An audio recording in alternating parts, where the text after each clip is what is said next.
Assalamualaikum warahmatullahi wabarakatuh. Hai guys, kali ini kelompok kami akan menjelaskan tentang kerajaan Ternate dan Tidore.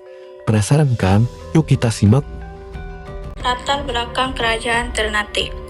Kerajaan Ternate memiliki sejarah unik, bermula dari 4 kampung yang masing-masing dipimpin oleh seorang Momole atau kepala marga. Pada tahun 1257, Momole Chico dari marga Sampalu diangkat sebagai raja pertama, bergelar Bab Masyur Malamu. Letaknya yang strategis membuat Ternate berkembang menjadi pusat perdagangan rempah-rempah, menarik pedagang dari berbagai wilayah. Islam mulai masuk pada abad ke-14 dan diresmikan sebagai agama kerajaan pada masa Raja Marhum, yaitu pada tahun 1432 hingga 1486. Puncak kejayaan Ternate terjadi di masa pemerintahan Sultan Babula, yaitu pada tahun 1560 hingga 1583, yang dikenal karena keberaniannya melawan Portugis dan Belanda. Setelah wafatnya Sultan Babula, kekuasaan Ternate mulai melemah dan akhirnya runtuh pada abad ke-17. Nama-nama raja di kerajaan Ternate. 1. Sultan Zainal Abidin memerintah pada 1486 sampai 1500. Raja Ternate pertama yang memeluk Islam, mengubah gelarnya dari Kolano menjadi Sultan, mengembangkan sistem pemerintahan Islam dan memperkuat kedudukan Ternate sebagai kekuatan maritim. 2. Sultan Hairun 1535 sampai dengan 1570. Mementang Portugis yang mulai menjajah dan memaksakan kekuasaan atas Ternate. Dibunuh oleh Portugis secara licik di benteng Sao Paulo. Kematian Hairun memicu perlawanan besar oleh anaknya Ba'abullah. 3. Sultan Ba'abullah 1570 sampai dengan 1583. Anak Sultan Hairun dikenal sebagai raja terbesar Ternate, berhasil mengusir Portugis dari Ternate tahun 1575. Wilayah kekuasaannya meluas dari Filipina Selatan hingga Papua. Selanjutnya ialah Sultan Haji Muhammad Jabir pada tahun 1929 hingga 1975. Sultan Muda Fajah pada tahun 1986 sampai 2015. Selanjutnya adalah Sultan Hidayatullah Jah pada tahun 2016 sampai dengan sekarang. Masa pemerintahan dalam bidang politik, ekonomi, sosial, dan budaya Kerajaan Ternate. Dalam bidang politik, Kerajaan Ternate bersifat monarki Islam, dipimpin Sultan dan dibantu Dewan Adat.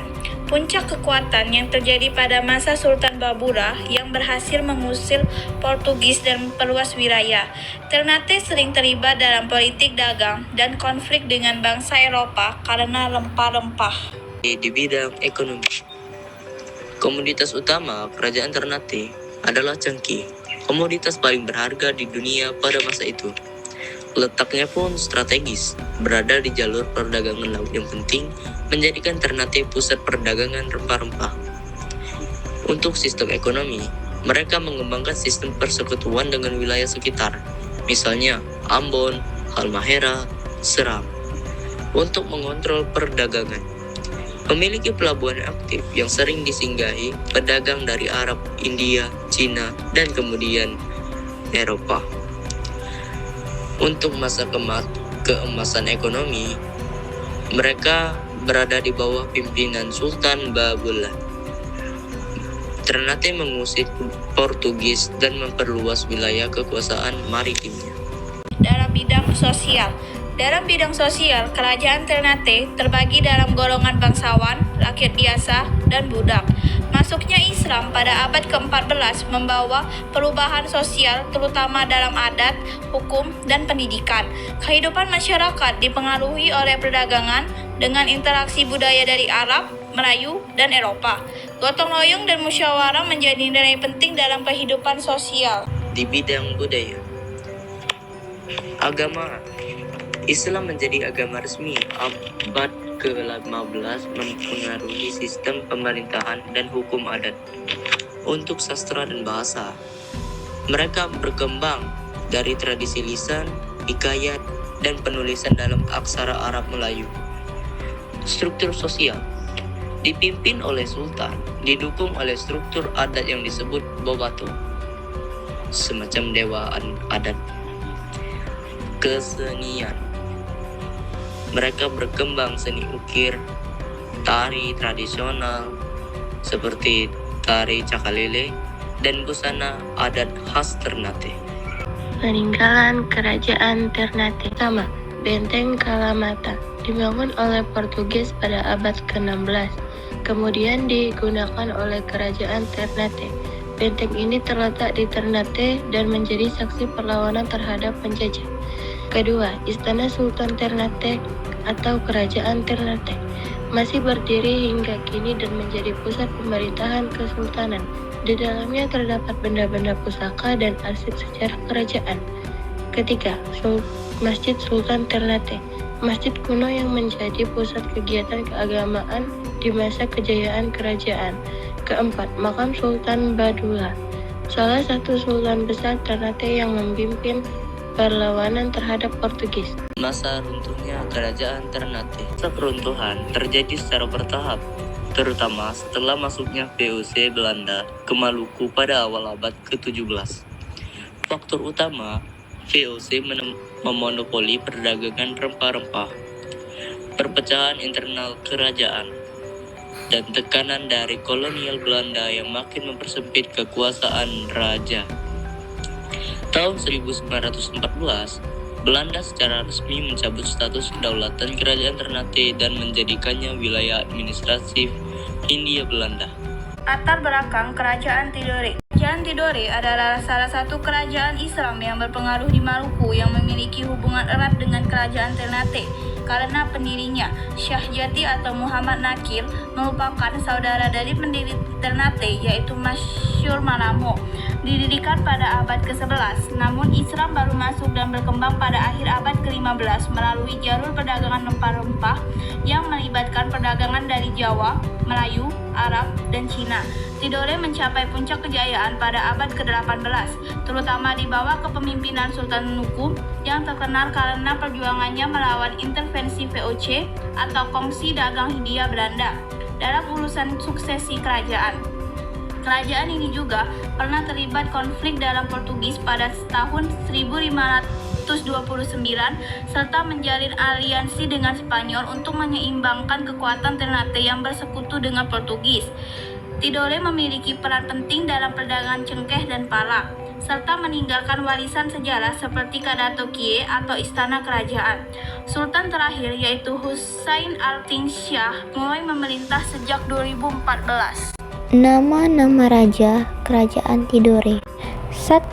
Sultan Al-Mansur. Pada sekitar abad ke-15, Raja Tidore pertama yang memeluk Islam, menjalin hubungan dagang dan politik dengan pedagang Arab dan Melayu, menjadi dasar penguatan identitas Islam di Tidore. 2. Sultan Saifuddin, abad ke-17, mengatur ulang sistem pemerintahan dan memperkuat kedudukan Tidore, mendirikan hubungan diplomatik dengan bangsa Eropa seperti Spanyol, berperan dalam menjaga kestabilan kerajaan saat ancaman kolonial meningkat.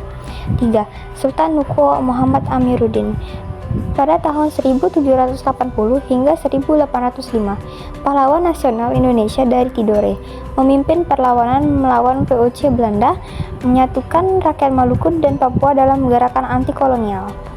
Selanjutnya adalah Sultan Jafar Sjah. Pada tahun 1999 sampai dengan 2012, Sultan Jafar Sjah diangkat kembali sebagai Sultan Tidore setelah kesultanan mengalami kekosongan sejak 1967. Sultan Husain Altin Sjah pada tahun 2014 sampai dengan sekarang. Beliau adalah keponakan dari Sultan Jafar Sjah. Selain menjadi Sultan Tidore, ia juga aktif di politik sebagai anggota DPD RI, mewakili Maluku Utara. Pemerintahannya menekankan pelestarian budaya dan peran kesultanan dalam membangun masyarakat adat. Masa pemerintahan dalam bidang politik, ekonomi, sosial, dan budaya Kerajaan Tidore. Bidang politik.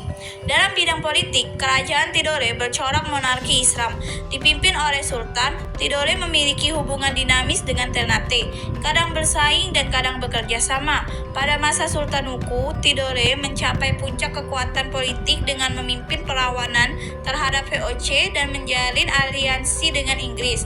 Sebelumnya, Tidore juga pernah pernah bekerja sama dengan Spanyol untuk melawan pengaruh Portugis. Politik Tidore menonjol dalam diplomasi dan perjuangan melawan penjajahan. Dalam bidang ekonomi, komoditas utamanya sama seperti kerajaan Ternate, mereka juga cengkih dan hasil bumi lainnya. Untuk pusat ekonomi, Tidore membangun hubungan dagang dengan Spanyol dan berbagai suku di Papua. Wilayah pengaruh sampai ke Papua Barat dan sebagian wilayah Halmahera. Mereka memiliki strategi dagang. Tidore menjalin aliansi dagang dan militer dengan Spanyol sebagai penyeimbang kekuatan Ternate yang bersekutu dengan Portugis dan kemudian VOC. Dalam bidang sosial, kerajaan Tidore menunjukkan struktur masyarakat yang teratur. Masyarakat terbagi dalam kelompok bangsawan, lakir biasa, dan budak. Nilai-nilai Islam mulai membentuk tatanan sosial sejak abad ke-15, memengaruhi adat, hukum, dan pendidikan. Kehidupan sosial juga dipengaruhi oleh perdagangan rempah-rempah yang membawa interaksi budaya dengan pedagang dari Arab, Melayu, Jawa, dan Cina. Gotong royong dan musyawarah menjadi bagian penting dalam kehidupan masyarakat. Di bidang budaya, agama, Islam, mereka juga mengadopsi agama Islam dan dijadikan bagian dari identitas kerajaan. Untuk adat dan upacaranya, mereka memiliki sistem adat kuat seperti Soa, kelompok marga, yang berperan dalam urusan pemerintahan dan budaya. Kebudayaan Papua. Karena hubungan erat dengan wilayah Papua, kebudayaan Tidore juga menyerap unsur dari timur Indonesia. Warisan budaya, mereka mewariskan tarian tradisional, seni bela diri, dan arsitektur khas seperti istana dan masjid tua. Jalan Kerajaan Tidore. Pertama, Istana Sultan Tidore, tempat tinggal Sultan Tidore yang masih aktif secara simbolis sebagai pusat adat dan budaya. Kedua, Benteng Tore dan Tahula, dibangun oleh bangsa Eropa, digunakan dalam konteks pertahanan Kerajaan Tidore. Ketiga, Masjid Sultan Tidore, salah satu masjid tertua di Tidore yang mencerminkan perkembangan Islam di kawasan tersebut. Keempat, Makam Sultan Nuku, pahlawan nasional Indonesia dan tokoh penting dalam perlawanan terhadap kolonialisme Belanda. Masa runtuhnya Kerajaan Tidore. Puncak kejayaan abad ke-16 juga bersaing dengan Kerajaan Ternate. Masa keruntuhan menyusul Ternate, tetapi bertahan sedikit lebih lama secara simbolik. Faktor utama, intervensi kolonial Spanyol awal, lalu Belanda, konflik dengan Ternate, dan gangguan stabilitas internal. Setelah masuknya pemerintahan kolonial Belanda, wilayah Tidore juga dijadikan bagian dari pemerintahan Hindia Belanda.